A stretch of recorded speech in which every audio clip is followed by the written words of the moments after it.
Hello everyone. Welcome to our webinar this morning, The Unique Journey of a Professional Athlete. I'm Brendan Macken, and following on from an 11-year professional rugby career, I've joined David James Wealth as a client relationship manager. Just a couple of housekeeping bits before we delve into it. This has been recorded, and if you have any questions, please put them in the chat box, raise your hand, and we'll unmute you.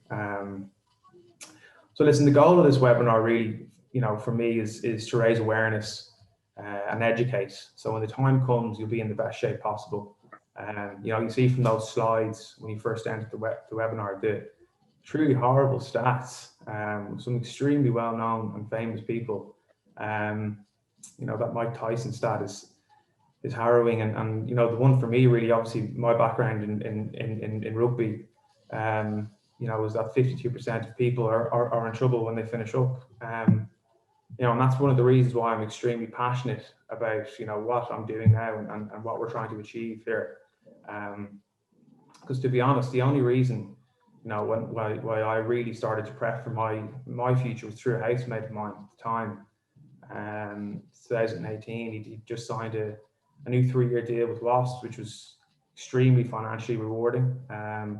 He's about to play for England and be announced as club captain. And fortunately, down at England camp, he suffered a fracture dislocation of his left ankle, and along with the ligaments and some nerve damage that ultimately finished his career.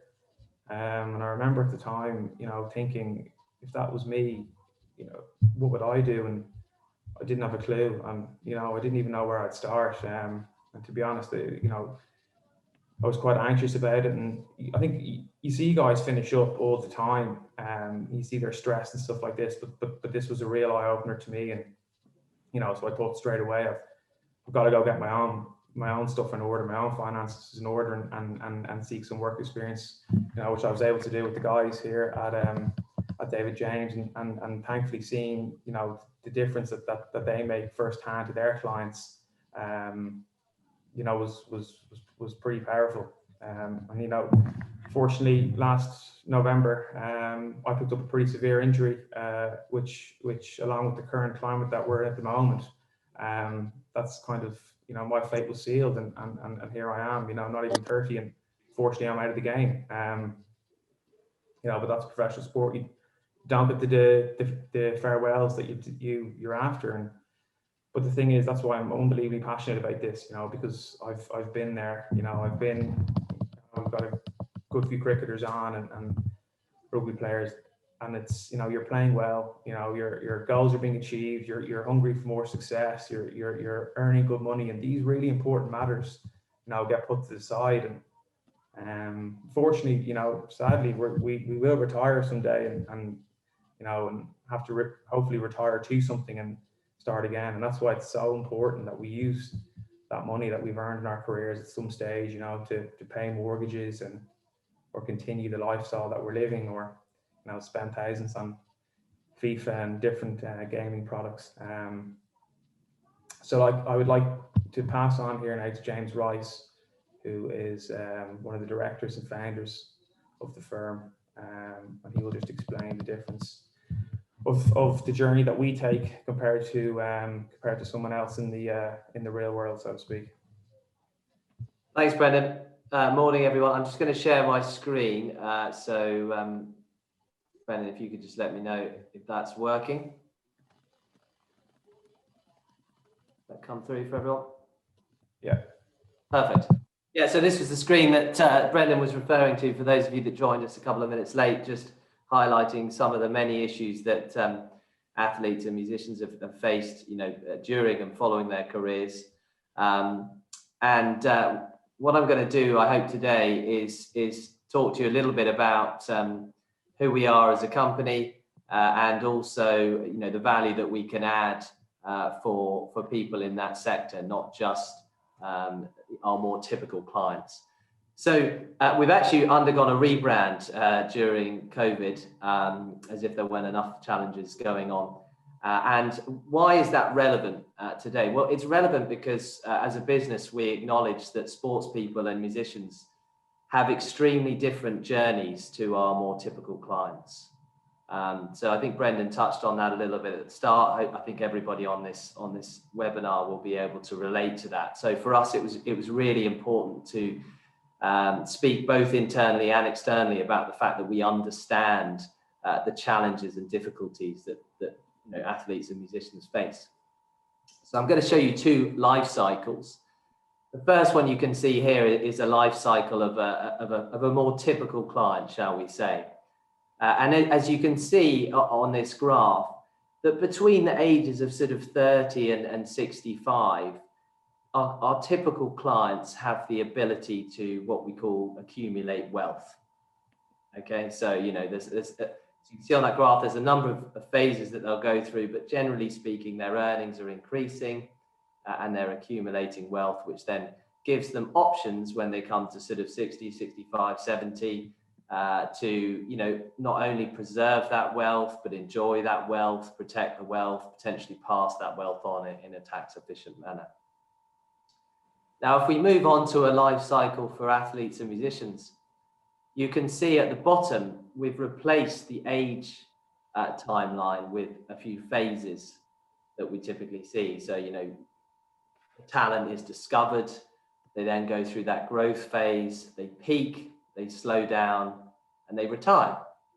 And what's interesting about this and what we see very regularly is that it tends to happen for these people between the ages of sort of 20 and say 40, maybe even a little bit earlier. So you've basically got a 20-year window to squeeze in everything that our more typical clients achieve between the ages of 30 and 65, potentially broader. And this is all coming at a time when you're extremely vulnerable, when potentially you lack education, when you might struggle to know who to trust, when you might have people, sort of grabbing at the success that you're having. So there's a number of phases that we've highlighted here, that are really relevant and really important. Choosing the right agent is obviously a massive decision in a star's career. You've got endorsements, media intrusion, lack of privacy, setbacks. And unfortunately, what we see quite regularly is that people that don't surround themselves with the right people from the start can, at the bottom end of that curve, have a really nasty shock when their career starts to come to an end. Financial stability can provide so many positives: longevity, peace of mind, mental well-being, and also help you to prepare for the inevitable transition that you're going to face when your career does come to a close. And for most successful athletes and musicians, that close is going to come a little bit sooner than you probably think. So why do so many people do so little? Coming back to those slides that Brendan showed at the start. Well, our experience, and we've actually been running some podcasts and doing some research around this recently, is that there are a few key things that people really struggle with in these industries. Trust is a massive one. Getting access to valued advice is another. Vulnerability I touched on, and I spoke to a colleague and a friend who we work very closely at Skeet K. Hopkins yesterday, and they're very big in the music industry, and he was telling me that vulnerability is a really big one, and I think we sort of often forget that often these people are 16, 17, 18 when they rise to fame. I think last point that I wanted to raise is that there's often a lack of urgency, and at this time I'm now going to hand over to my co-director David, who's going to talk to you a little bit more about why starting early is a really good habit to create, not just because of all the things that I've just spoken about, but also because of the benefits of compounding and market timing. So actually, Brendan, I'm handing back to you, I think, to then go to David. Correct, yeah. Thanks, James. Thanks for that.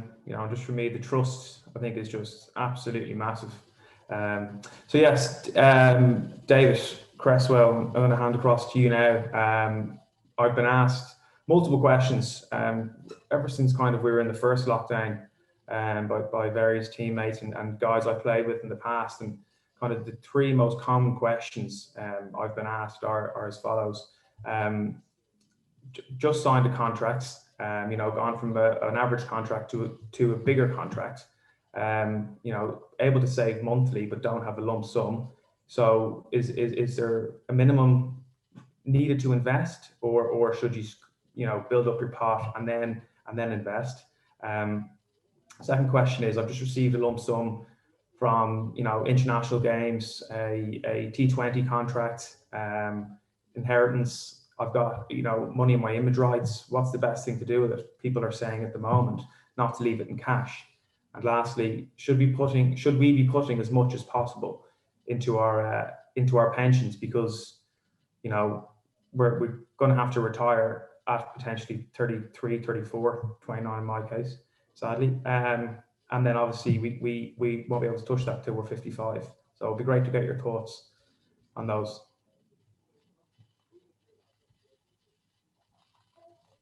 I'll mute myself. Okay, thanks for that, Brendan. I think I'll deal with those questions in sort of in a slightly different order, if that's okay. But I will start with the first one. Is there a minimum? I think from our perspective, the key to us is, can we help?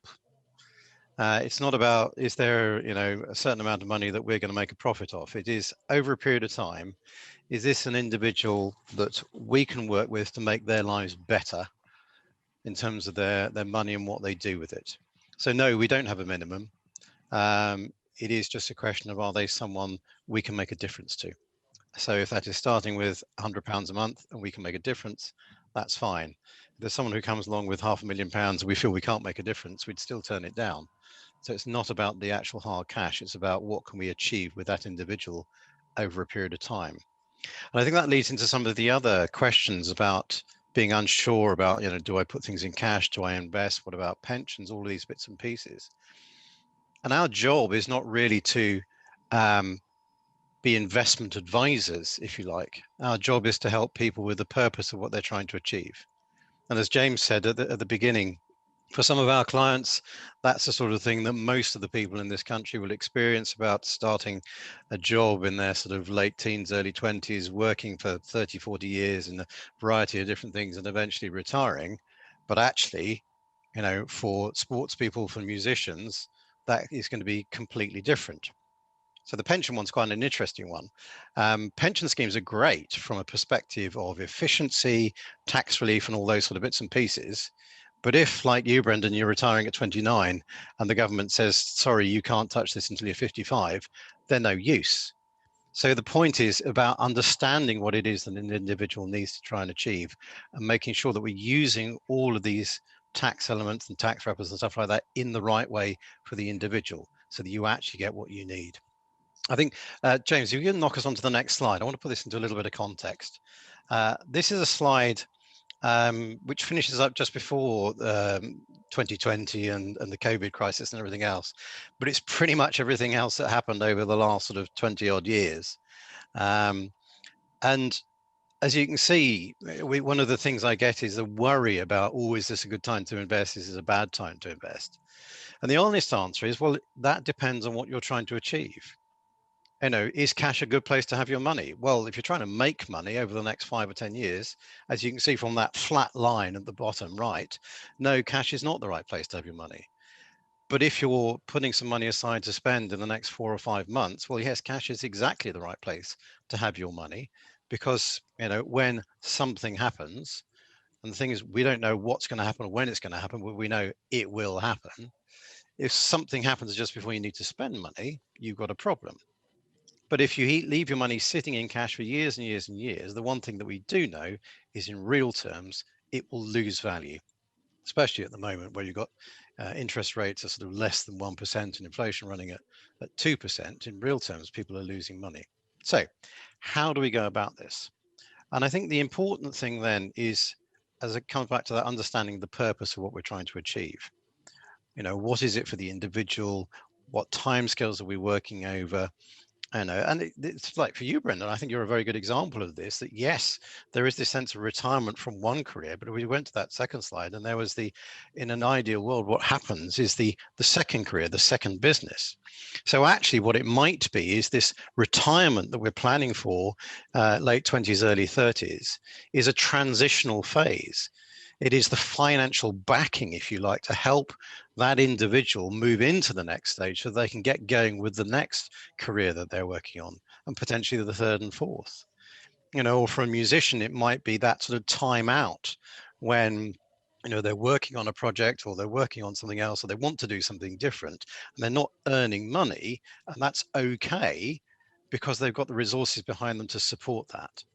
And I think the thing that history tells us is that the people who are most successful are those ones who are able to take risks because actually the basics are all in place.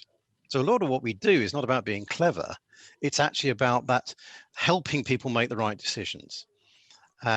This graph that we can see here says, okay, if you had invested through all of that time period, if you try to play the market, what difference does it make? And so this is a starting point of if you'd invested £10,000 at the end of 1999, which for those of you who weren't sort of adults at that point, I'm afraid I'm a bit older than most of the people on this call, I think, so I was very much around at that point, was just before that, the dot-com crash. So we had the tech boom of the late 90s and then the crash of the early noughties. So if you invested just before that, but carried on investing, kept the money in the market for, I think it was 20 odd years, you'd have made £32,500.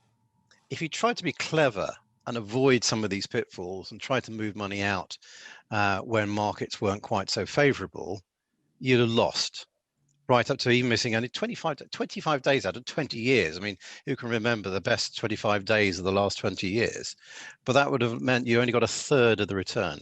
I think this is the important point of what we do. It's not just about trying to be clever with investment markets. It's actually about making sure that people have the right purpose for their money so that they know whether they can be invested, whether they can take risk or not. Because the reality is, for the longer term, you need to take risk. In the shorter term, you need to be sensible with where that money is. And this last sort of stage is saying, look, okay, do I keep my money in cash? Do I wait until I've saved a little bit more? Or what do I do? This is an example of two people, both investing that £10,000 again. First one starting just before the crash in 1999. The second one waiting for 5 years.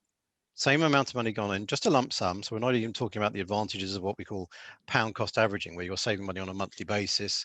And if the market's full, you buy more. So when it goes up, you own a bit more, just a lump sum.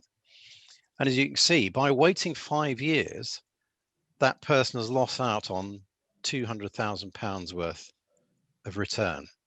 So they're getting 50% more just by starting 5 years earlier. Now, when is the right time to start? That depends on the individual. But in terms of the principle about when do I start on this process of doing something, I think what this shows us is that the right time is always going to be now. Whether the market is good or bad or indifferent doesn't really matter. The point is actually starting on that process as quickly as possible. What we will then help you do is find the right place to put that money, the right tax wrapper to make sure it's as tax efficient as possible and that you can access it when you need it.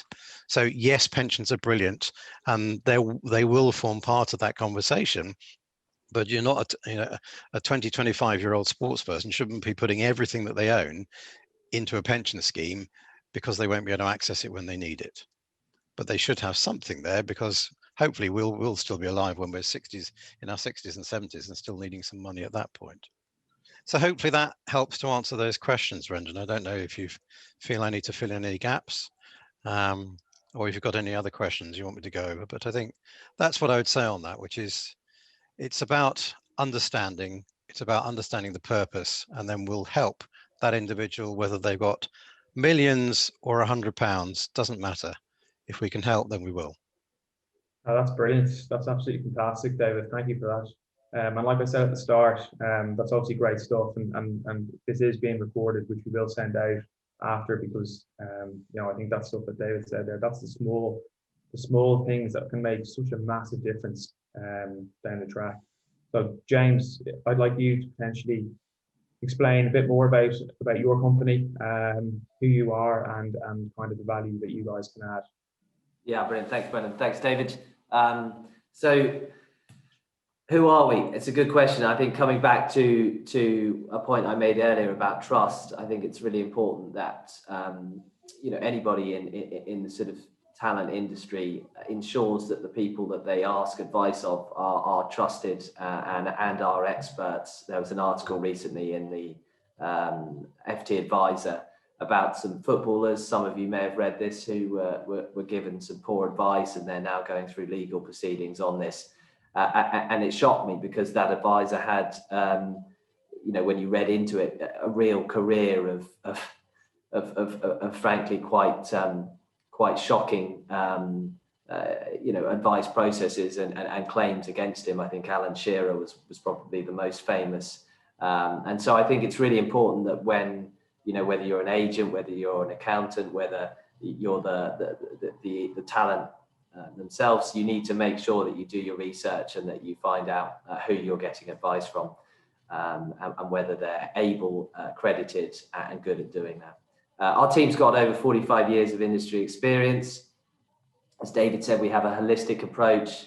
We've got experts covering a wide range of areas, everything from helping people to buy their first home through to planning to pass money on to the next generation.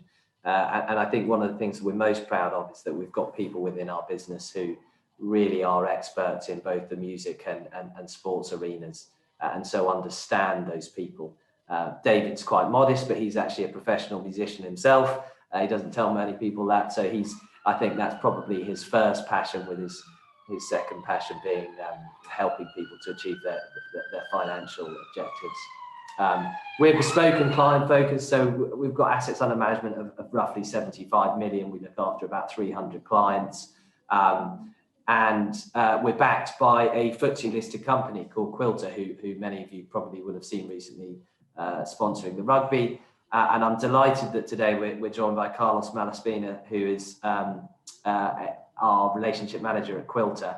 And he's going to give us a bit more of an insight as to how big Quilter are. I think they've just won for the second year in a row the best advice firm in the UK, and the support that they give us to enable us all to do the job that we do. So, Carlos, over to you. Brilliant. Thank you very much, James. Thanks, gents, for inviting me on today. And hello to everyone. I'm just going to do a quick couple of minutes, a little bit on the background of Quilter and how we work closely with David James Wealth. So, as James says, you've no doubt seen Quilter at the Rugby Autumn Internationals, and as a group, we're very keen to partner with professional sport, where we've got shared aligned values.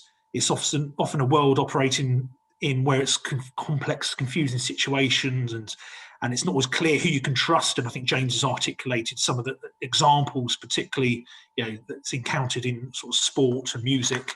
So we broadly recognise that customers want to know who they're dealing with, and that they're dealing with principled people. So Quilter's a leading provider of advice, investments, and wealth management, both in the UK and internationally. And crucially, we give customers and financial advisors choice and flexibility how they choose to access our solutions and services. James has touched on some of the stats, but we manage circa 110 billion of investments across 900,000 clients, and that's obviously growing thanks to the focus of the firms we work with, such as David James Wealth. And we operate in one of the largest wealth markets in the world that continues to grow. We did recently come top on the FT, the Financial Times Financial Advisor Award. So we're a member of the top 100 financial advisor organisations in the UK, and we're voted #1, which is a great accolade, but most importantly reflects the work of the advisors and the firms, very much at the vanguard of which we have James and David leading David James Wealth as one of our key businesses. But most importantly, we are a business that puts customer outcomes at the heart, really keen to make sure we're client-centric, helping individuals and families to create prosperity for the generations of today and tomorrow, which I think is quite links quite well to the typical lifestyle that James went through earlier, and goes in hand with what we're looking to achieve. So just final couple of points really, to continually strive to deliver really great outcomes for clients. Our key focus, and I guess USP in this environment, is quality face-to-face advice through strong long-term investment management performance that we've got across our group, both on the advice side and on the wealth management side, and our commitment to building long-term relationships through delivering consistent and award-winning customer service. The clients receive reassurance that comes from knowing each of our advisors abide by our client charter, and that focus on areas such as being confident we'll deliver high-quality advice service, and we continually strive to improve our professionalism through personal development. And as part of that, we have a strategic partner division within Quilter, and that's really made up of our most aligned and focused firms who deliver great client outcomes. And in turn, we provide enhanced services and support to help those businesses grow. Examples include access to business consultancy, which I know David and James work very closely with, for areas such as core business improvement, leadership and management, and skills implementation. And finally, David James Wealth are one of the elite businesses within Quilter Financial Planning that demonstrate a passion to deliver for their clients, grow sustainably, and continue to develop. So it's great to see the session today. Great to see so many of you joining today. And James, just a brief overview there, but I'll hand back to you. Yeah, thanks, Carlos. Hopefully that was really helpful. I think sometimes it's really difficult for people to understand the relationship that we have with Quilter, and I think so much of the financial world can be quite scary and murky, and so really useful to get a brief explanation of the support that you're able to give us. So thanks for that. Brendan, we've remarkably managed to finish with 3 minutes to spare, which is excellent. So we've managed to squeeze that all into half an hour. I think I'm going to hand back to you. You're going to open up for questions for those that want to stay a bit afterwards. Those that want to drop off at 1:30 are very welcome to, but we did plan to have a Q&A session at the end for those that want to hang on. So back to you, Brendan, and thanks, Carlos, again for joining us. Yeah, thanks, James, and thanks again, Carlos. Yeah, just to summarise, really, the three things for me, out of this webinar: start early, stay invested, and lastly, seek trusted advice. So as James said, we've got 3 minutes to go. So if anyone's got any questions, pop them into the chat box, or if not, jump off, and hopefully be able to see you guys soon. Thanks. David, I think whilst people are deciding whether or not to pluck up the courage and write a question in the Q&A box, could you talk people through what we've seen during lockdown? I mean, Carlos mentioned face-to-face advice. I did chuckle because we've not Yes. face-to-face since March. So how have we coped with that? And what? Well, yeah, I think well, it's been a number of things. I mean, obviously, face-to-face, this is as close as we're getting to it for most people, I think. So a face on a screen rather than an actual face in the same room. But actually, I think the technology that is there now, that it's almost as good in some cases as the face-to-face, and actually it's made it easier to communicate with clients because there hasn't been that need to physically get together. And certainly from my perspective, I do find it easier being able to see somebody when I'm talking to them, which obviously you can't do over the phone. So in some ways, actually, I think this has been quite a positive thing. We've engaged in new technologies, and certainly as a business, we've always made sure that we had that flexibility. So when the first lockdown happened, as you know, James, but certainly for quite a number of our clients know, it was very easy. We were able to go online overnight, pretty much. So I think the most important thing that we've done is the same thing that I tried to do throughout my career, as I touched on earlier. I mean, I started in this business in 1996, so I've seen a lot of ups and downs. I've seen the enthusiasm, first of all, of the tech boom of it's different this time, and it's a new way of doing things, and it's all good. And underlying it all, the story is always the same, which it's never different. It's, there might be different sort of emphases and there are new opportunities, but the basic principles are always the same. Is there something where an individual who has the time to wait until they can make a profit can find some opportunity. And I think that's what we do, is actually helping people make those decisions, make the right decisions. And when it comes to times of things going apparently wrong in the short term, it's not wrong, it's just the way these things work, making sure that people don't make the wrong decisions at that point. So a lot of people, I think, got very scared, having not seen sort of pandemics before or these sort of big crashes. And even actually the last major one, the global financial crisis, that's 12 years ago now. Still feels like yesterday. That's 12 years ago. There are a lot of people out there who had no particular experience of this, and suddenly you see a market dropping 20-25% in a matter of days, which admittedly was unusual. I don't think it's happened quite so far since the crash in 1929. So even before my time, before Brendan says anything. And the biggest thing that we were able to do, not just at that point, but by the education we'd worked on with people beforehand, was to make sure that people didn't actually do anything. Yeah. That old adage of doctors, don't just do something, sit there. The point being, don't make a snap decision based on incomplete information. Great. Then we've got a couple of questions. Simon Hopkins. Hi, Simon. Hope you're well. He's asked, his impression is that sports people are more financially aware now rather than 30 years ago. Is that a fair comment? Brendan, you're probably best placed to answer that. I'd say yes and no, to be honest. Simon, to be honest.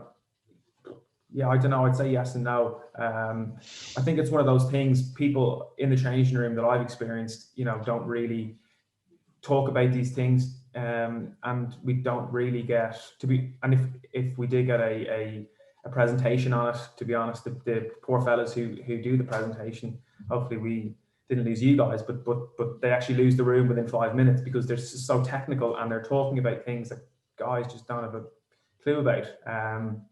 And I think obviously some guys are quite lucky with family and friends and stuff like that who can make them quite aware. But I definitely think we need to be more aware, to be honest.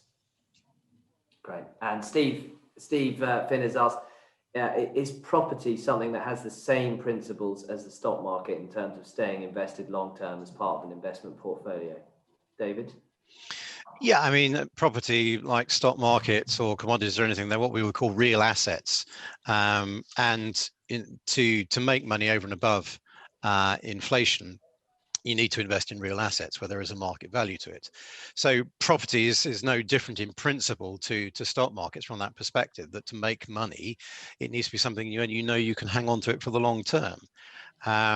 There is a difference in perception, I think, with property. Two reasons for that. One is it's something we can physically see, and there's plenty of behavioural science behind that sort of concept. We value the things that we can see and touch a bit more than things that are ephemeral, such as this concept of owning a share in a company.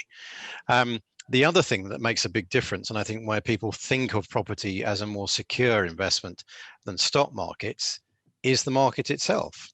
And if you think of properties, there is a market price maybe once every few years when it's bought and sold. In the stock market, those assets are being bought and sold multiple times every second, and therefore the price points will change more rapidly. But over the longer period of time, they are the same sort of behaviors. Now, I think history also shows us that actually it is in the stock market that you'll tend to get more growth over a bigger period of time, because actually you are creating value, whereas a property is a property is a property. Yes, you can extend it a little bit, but actually there is more value in that. But the right answer with these things, it's having the right mix for the purpose that the individual has. So the simple answer is yes, in principle they are the same. Thanks, so Harry's asked a question. A couple of questions actually. Is there a minimum? I think you did touch on that, David, but it'd be worth going there again. And also, how do we decide and manage the risk of the investments that our clients hold? Very good question. Yeah, in answer to is there a minimum? So our approach is not we need a certain amount of money from a client to make them profitable. We take a much more long-term view, and actually our criterion is, can we make a difference to this person, this family, this business, whatever it might be? That's what we care about. And if that means that they're starting with £100, well, that's fine. And I would far rather work with someone we can make a big difference to over a long period of time than take a big portfolio on that is actually going to make no difference at all. In terms of, sorry. Yeah, managing risk. How do we manage risk? Well, there's a number of things. There's science to it, and there's the human aspect to it, if you like. There's a lot of science in terms of what we call understanding volatility, understanding liquidity risk, inflation risk, and all sorts of stuff like that. And for that, that's one of the several reasons that we partner with Quilter, because it takes a lot of research, a lot of heavy lifting to understand what's going on under the bonnet of a particular investment. So, for example, on the risk side, Quilters employ Moody's, the International Risk Ratings Agency, to kick the tires of anything that's being looked at, to sort of work out exactly what level of risk is involved with that. And also Square Mile Research and Morningstar on a more sort of qualitative side. So there's a huge amount of research that is done on an active and ongoing basis from the entire market as to what actually is going on under the bonnet, what are they actually investing in, what are they actually doing, so we can then sort of assign a level of risk to a particular investment. With an individual, there's a little bit of science to it, which is using some sort of computer modeling in terms of their previous experience and their sort of comfort zones, if you like, in terms of some questions that are answered. But the more important thing is then about the conversation that we have with that individual about how they react to things, how they feel about things. And it's then a process of for want of a better word, education, I suppose, of working with people over a period of time, making sure that they are making decisions with which they are comfortable and therefore will stick. It's like the illusion I sometimes give is like a diet. There may be a diet out there which will help you lose all the weight that you need to do as quickly as possible in obviously a medically safe way. But if it's such a horrible diet, like a cabbage soup diet or something like that, that you just really can't stick it, you're not going to stick to it, and therefore it won't work. And it's better to do something which might be not quite technically as effective, but you are going to stick to it, because then it will work. And I think that's the sort of the art side of things. And with everything, whether it's sport or it's music or there's always a science element and there's an art element, and that's what we try and blend together for each individual. Brilliant. Brendan, do you want to wrap up? I think probably people are got their lives to get back to, so hopefully that was enough for everybody, and do more if people would like. Yeah, absolutely. To echo James's words, and also thanks so much for everyone taking the time to log on this morning, and James and David, I think some of that stuff was fantastic. Really appreciate it. Thank you. Brilliant. Pleasure. Take care. Thanks, Carlos.